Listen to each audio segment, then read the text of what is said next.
Done, drill sergeant? Go! Why did you put that weapon together so quickly, Gump? You told me to, drill sergeant. Jesus H. Christ! This is a new company record. Everyone thought he was slow, but somehow life kept bending in his favor. His IQ was only 75, yet everything around him turned into pure luck. When he was young, he showed his best friend a few dance steps. That kid copied the routine and later became a music icon. His name? Elvis Presley. At school, bullies never left him alone, but he could run like lightning. One coach noticed his speed and handed him a football scholarship. Years later, after college, he was sent to Vietnam, where he rescued multiple soldiers and returned home as a war hero. At some point, he randomly invested in a tech company without even knowing what they made. That company turned out to be Apple. His name was Forrest Gump. As a child, his spine was badly curved, so his mother strapped metal braces to his legs, making every step awkward and stiff. People stared at him constantly. His mother noticed the hurt in his eyes, and every single time she reminded him he was no different. You're the same as everybody else. You are no different. But when it came time for Forrest to start school, the principal didn't sugarcoat it. He said Forrest was different. A kid like him didn't belong in a regular classroom. Forrest is right here. The state requires a minimum IQ of 80 to attend public school. He's going to have to go to special school. So to give Forrest a shot at a normal life, his mama made a heartbreaking choice. There must be something can be done. Is that Mr. Gump? Mrs. Gump? He's on vacation. Later that same night, she managed to change the principal's mind. Your mama sure does care about your schooling, son. Forrest didn't really know what had just happened. He only felt like the principal was a bad person, so he started copying animal sounds to let out his frustration. Once the principal walked away, Forrest suddenly turned to his mama and asked what it meant when someone said his daddy was on vacation. Vacation's when you go somewhere and you don't ever come back. Forrest had never even seen his father before. All he really knew was that his mama owned a huge old home packed with tenants from every corner of the state. Thanks to the money from the rooms, they always managed to stay afloat. Then one afternoon, a skinny guy carrying a guitar arrived. Forrest started moving around in his leg braces. The man copied his dance right on stage, and not long after, he turned into a massive celebrity. When school finally started, Forrest confused the bus driver too. He planted himself at the entrance and refused to step inside. Are you coming along? Mama said not to be taking rides from strangers. This is a bus to school. Forrest paused for a second, then quietly said, I'm Forrest Gump. I'm Dorothy Harris. Well, now we ain't strangers anymore. The driver thought Forrest was honestly kind of adorable, but the kids riding the bus stared at him like he didn't belong. To them, he looked strange, so every seat stayed taken when he walked by. Right when it seemed like he'd be left standing alone, a gentle voice finally called out to him. You can sit here if you want. Realizing Forrest seemed a bit off, the girl finally asked, Are you stupid or something? Mama says stupid as stupid does. From that moment on, Jenny was the only person he truly had. The two stuck together everywhere they went. But what felt odd was this. Jenny never seemed eager to return home. Just stay a little longer. It turned out Jenny lost her mom when she was little. Her father drank constantly and treated her terribly.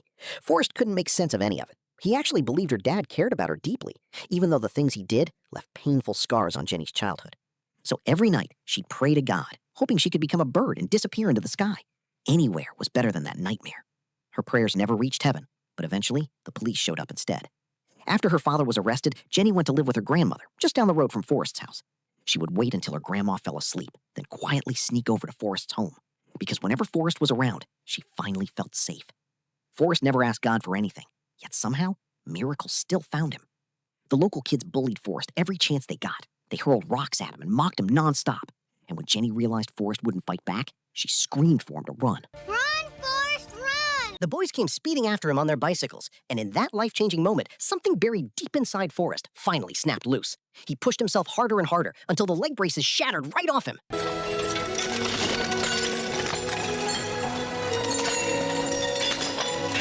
In his eyes was a burning desire to finally feel free. Now that nothing was weighing him down, Forrest took off like the wind, leaving every one of them far behind. No chains in the world can stop someone born to run. After that day, those three bullies unknowingly became his daily practice. Years later, in high school, Forrest ended up sprinting across a football field during another chase, flying past every player in sight. And that unbelievable speed instantly caught the attention of a coach watching nearby. Who in the hell is that? And there's Forrest Gump, just a local idiot. With the coach believing in him, Forrest earned a football scholarship to college and quickly became the team's biggest weapon. He didn't really understand the game, and the playbook made no sense to him. But whenever his teammates put the ball in his hands, Forrest did the only thing he knew how to do, run faster than anyone else on the field could chase him. He must be the stupidest son of a bitch alive. Let him college life started becoming harder for Forrest to understand because Jenny's life was changing in ways he couldn't follow. She had a boyfriend now, and she stayed out late almost every night. Then, one evening, Forrest saw her being held down, and without thinking twice, he rushed over and made the guy regret it. He doesn't know any better! The boyfriend sped away, furious. Jenny snapped at Forrest for what happened. What she didn't realize was that Forrest had always been in love with her. Brought you some chocolate. I'm sorry. Watching the forest drenched in rain, Jenny felt her heart melt. She quietly brought him back to her dorm, ready to give herself completely. But the poor, gentle soul didn't understand love at all. Think I wrote your roommate's bathroom. Because of his incredible performance on the field, Forrest earned a spot on the All-American squad. At the banquet, he ended up downing 15 bottles of Dr. Pepper. And ended up making a fool of himself right in front of the president. Congratulations. How do you feel? I got it paid. I believe he said he had to go pee. Those college years passed in no time. Seeing her boy up on that stage, his mama couldn't hold back her tears of pride. Along with his diploma, Forrest was handed a military enlistment notice. And just like that, his life in the Army began. Hello, I'm Forrest Gump. Nobody gives a husky shit who you are, pussball! You're not even a low-life scum-sucking maggot! Get your faggoty ass on the bus, you're in the Army now! It all felt strangely familiar to Forrest. No one on the bus would take a seat beside him. Then his second friend, Bubba, came along. Sit down if you want to. And just like that, Forrest found himself at boot camp. What's your sole purpose in this army? To do whatever you tell me, Drill Sergeant. God damn it, Gump! You're a goddamn genius. That's the most outstanding answer I've ever heard. You must have a goddamn IQ of 160. You are goddamn gifted, Private Gump. Forrest didn't find Army life difficult at all. If anything, it fit him just right. All he had to do was keep his bed perfectly made, stand tall, and respond to every question with... Forrest was intrigued by the way the rifles worked. He even set a new company record for assembling one the fastest. Down, Drill Sergeant! Go! Why did you put that weapon together so quickly, Gump? You tell me to, Drill Sergeant. Jesus H. Christ. This is a new company record. If it wouldn't be a waste of such a damn fine enlisted man, I'd recommend you for OCS, Private Gump. You are going to be a general someday, Gump. Now, disassemble your weapon and continue. By now, you've probably noticed, Forrest's biggest strength was his focus. Whatever he did, he gave it everything. But Bubba, his mind was never really in the Army. He said his family had always worked shrimp boats, and once he got out, he planned to buy one of his own and start fresh. One day during a break, another soldier handed Forrest a magazine. He flipped it open, and there was Jenny. Later, he learned she'd been expelled after the school found some revealing photos she posed for. Jenny, always dreamed of fame, ended up singing at a bar. In a way, she still made it onto a stage. Forrest would often slip in just to watch her perform. But this time, he noticed a man bothering her. Seeing the girl he loved treated that way, Forrest did what he had done years before. He rushed in and beat the guy up. Just like last time, Jenny shoved him away. Facing her anger, Forrest finally found the courage to say, I can't help it. I love you. But Jenny, who never really understood love, simply replied, You don't know what love is. Jenny waved down a ride, all set to go. That's when Forrest stopped her and said he was shipping off to Vietnam. She hurried back and told him, Just if you're ever in trouble, don't try to be brave. You just run, okay? Just run away. Okay.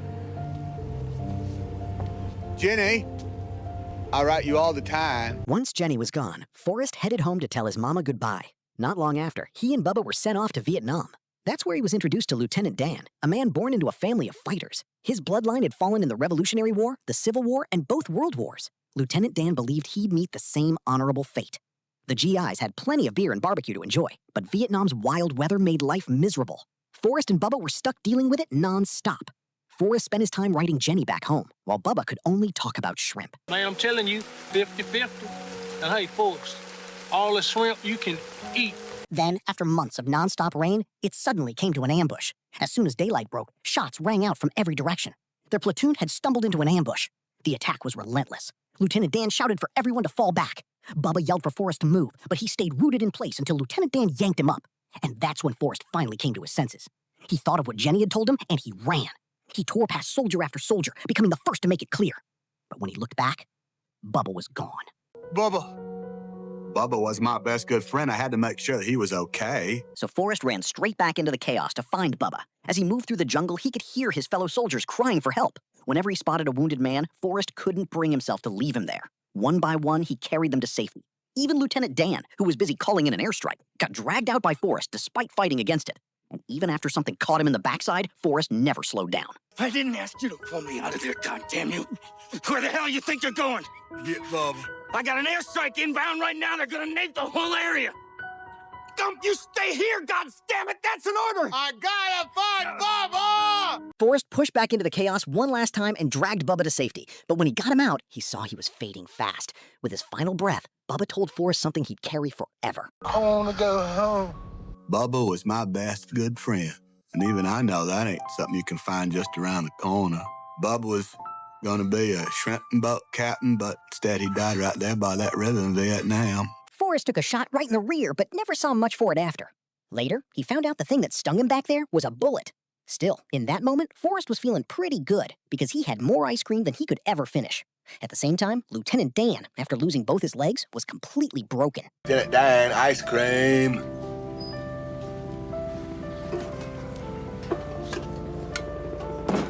Then Forrest was handed a pile of letters. At first he thought Jenny had written back unopened, but when he looked closer, every one had been sent back unopened.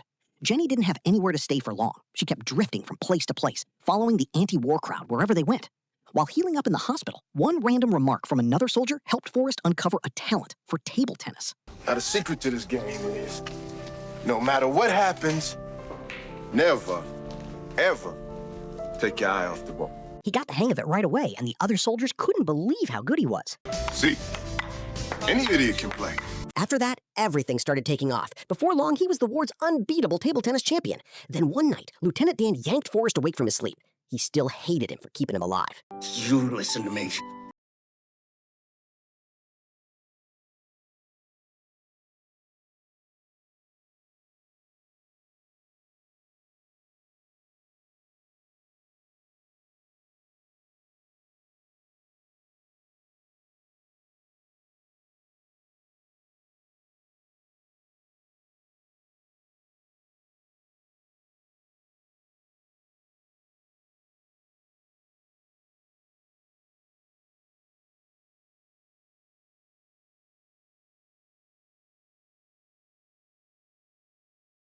With honor! That was my destiny! And you cheated me out of it! Everyone's path in life is already written. What he never understood, though, was that the Forrest appearing before him was written into that path as well. He just couldn't live with the pain of losing his legs. I was Lieutenant Dan Taylor. You still Lieutenant Dan. By the following morning, Forrest learned he'd been given the Medal of Honor. He wanted Lieutenant Dan to hear the news first, but Dan had already been sent back home to the States. The president presented Forrest with the medal himself and greeted him with genuine warmth. I understand you were wounded. Where were you hit? In the buttocks, sir. Oh, that must be a sight. I'd kind of like to see that. Caught a little off guard, but Forrest simply went with it.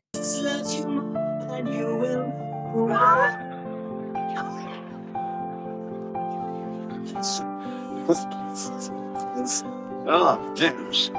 After walking his mama back to the hotel, Forrest headed out by himself for a while. Before he knew it, an anti-war crowd swept him into their protest, and somehow he ended up being pushed onto the stage to talk. There's only one thing I can say about the war in Vietnam. Right when Forrest started explaining what the war was really like, an officer in the crowd ripped the microphone cable loose. And by the time they finally fixed the sound, Forrest had already finished speaking. That's it! That's all I have to say about that. Lucky for me, I was there that day. I can still remember every word Forrest said. Sometimes men go off to Vietnam and come back missing their legs, and sometimes they never make it back at all. That's the hard truth. The rally host heard it the same way I did, and with his encouragement, Forrest, now a newly honored war hero, somehow became the face of an anti-war movement too. Jenny!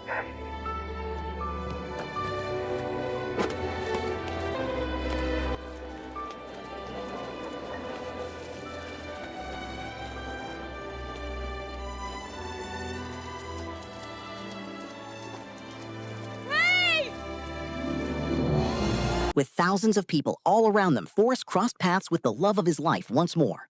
Jenny introduced him to the people she was with, but then her boyfriend suddenly hit her in front of the crowd. That was all it took for Forrest. He rushed forward and completely took the guy down. Even after they were thrown out of the gathering, Jenny kept standing up for her boyfriend, and that's when Forrest finally opened up about how he really felt. Doesn't mean it when he does things like this, it doesn't. I would never hurt you for me. I know you wouldn't, Forrest. I wanted to be your boyfriend. Even with all his courage, Forrest never got the answer he wanted. Because Jenny had spent years drifting from place to place, searching for a version of freedom she could never quite hold on to. They stayed up talking until morning, but Jenny still chose to leave. So Forrest slipped off his medal and placed it in her hand. Forrest, I can't keep this. I got it. Just by doing what you told me to do. Why are you so good to me? You're my girl. I'll always be your girl. Jenny walking away again was bound to happen because by then their lives had gone in completely different directions. Jenny had become part of the anti-war generation, while Forrest returned home as a celebrated soldier. No matter how much they cared, their timing never matched. Forrest re-enlisted, amazing injured serviceman with how good he was at ping pong. Eventually, he was chosen to represent America during the ping pong exchanges with China. As he became more well-known, he was invited onto a television show with John Lennon. Not long after, Forrest ran into Lieutenant Dan, who had fallen apart completely, surviving on disability checks and alcohol. He cursed fate for what happened to him. Since it was Christmas Eve, Forrest brought him out to celebrate the coming year. That's when he reminded Dan about the promise he made to Bubba, that after the war, they'd buy a shrimp boat together. Even though Bubba was gone, Forrest still planned to do it himself. He said once he saved enough money, he'd finally keep that promise. Lieutenant Dan, angry and hopeless, just laughed it off like it was impossible. Then he made a bet of his own. He told Forrest that if he ever did become a shrimp boat captain, he'd join him as first mate. If you're ever a shrimp boat captain, it's the day I'm an astronaut. Lieutenant Dan brought 2 women back with him for Forrest, but they immediately started making fun of Forrest and calling him dumb. That's when Dan completely lost it. He snapped and kicked both of them out. After Dan hit the floor, Forrest reached down to help him back up, but Dan shoved him away. Deep down, part of him blamed Forrest for everything, but at the same time, he couldn't tolerate anyone else disrespecting him either. I guess Lieutenant Dan figured there's some things you just can't change. He didn't want to be called crippled, just like I didn't want to be called stupid. Happy New Year, Gump. A few weeks later, Forrest and the ping pong team were invited back to Washington to meet the president while staying near the Watergate complex. Late that night, Forrest noticed strange men sneaking into the building across from them. Without thinking twice, he alerted security, and that moment ended up exposing the entire Watergate scandal. Soon after, the president resigned, and Forrest was discharged from the army early. When he finally returned home, he discovered his matches against China had turned him into a celebrity. His mama had already arranged a sponsorship for paddle equipment, which earned him $25,000. Then Forrest traveled to Bubba's hometown to see his family and spent every dollar he had on a shrimp boat so he could finally honor the promise he made to Bubba. Forrest started shrimping right away, but after several days out on the water, he'd only caught 5 shrimp total. The man who sold him the boat asked why it still didn't have a name. He said every boat needed one to bring good fortune. So Forrest grabbed a paintbrush and wrote down the prettiest name he could think of, Jenny. Meanwhile, Jenny's life had completely fallen apart. She got mixed up with dangerous people, started using things that slowly destroyed her, and nearly gave up on herself. Then one afternoon, Forrest saw someone familiar walking down the dock. Lieutenant Dan had actually kept his promise and showed up to be his first mate. Although the second he stepped aboard, he looked more like a drunken pirate than a soldier. Still, having Dan there gave Forrest hope. The problem was the shrimp business was already crowded with competition, and 2 men with no experience kept returning with almost nothing. How are we gonna find them? Well, maybe you should just pray for shrimp. Lieutenant Dan used to joke about Forrest nonstop, but somehow he actually became the guy showing up to church every Sunday. Then one morning, they went back out on the boat like always, and still didn't catch a single thing. Where the hell's this God of yours?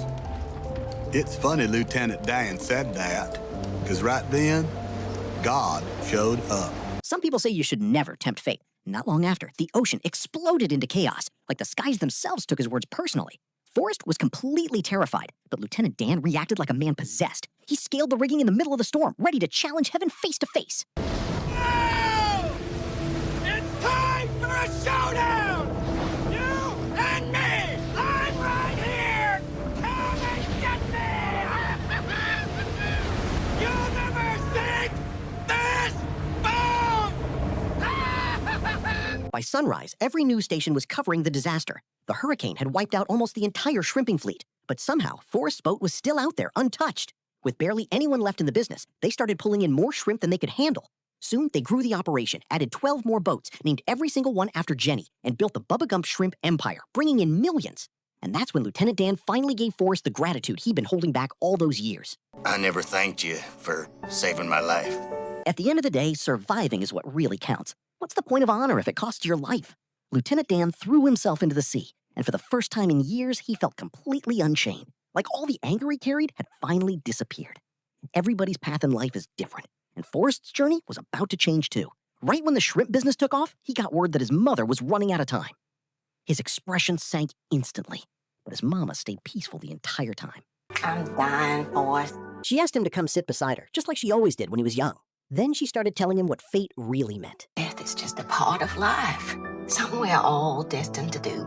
I didn't know it, but I was destined to be your mama. I did the best I could. You did good. Well, I happen to believe you make your own destiny. You have to do the best with what God gave you. What's my destiny, Mom? You're gonna have to figure that out for yourself. Life is a box of chocolates, Forrest. You never know what you're gonna get. His mama explained it the only way Forrest would truly understand. Life never goes exactly the way you expect, so hold on to the good moments. Appreciate all of them, because the next day could bring joy or heartbreak. Life's kind of like reaching into a mystery box, and somehow, Forrest ended up with the best prize imaginable. Later on, Lieutenant Dan used their shrimp money to invest in a tiny startup. Forrest honestly believed the logo with the missing apple was some kind of local fruit business. After that, they never had to worry about money again. Forrest carried his mama's words with him and donated most of what he didn't need. He even shared part of the company with Bubba's family. Once his mama was gone, Forrest stayed by himself in that enormous house. But deep down, something still felt empty. Then, one afternoon, the person he never stopped thinking about finally returned. Jenny was back. Hello, Jenny.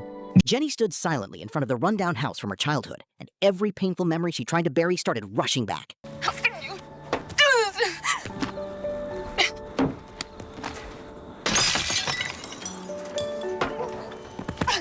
That house carried nothing but pain for Jenny. It was the place that shattered her childhood, and there was never any escape from it. But now, at least, she still had Forrest by her side. The two of them became close all over again, like they had never grown apart. Jenny surprised Forrest with a brand new pair of running shoes, and Forrest wanted to give her something just as meaningful in return. Will you marry me? I'd make a good husband, Jenny. You would, Forrest. But you won't marry me. You don't want to marry me. Why don't you love me, Jenny? I'm not a smart man, but I know what love is. Jenny stayed silent, not because she didn't care about Forrest, but because deep down, she believed he deserved someone better. That night, she curled up beside Forrest in bed, the same way they used to when they were kids. But by morning, she had disappeared. All she left behind was the necklace. Forrest stared at the empty room for what felt like forever. He kept wondering where he went wrong. Then he put on the running shoes Jenny bought him, grabbed the red hat from his shrimp boat, and started running. Not for any special reason. He just ran past the streets he grew up on, through the town he'd known his whole life, thinking maybe he'd run across all of Greenbow.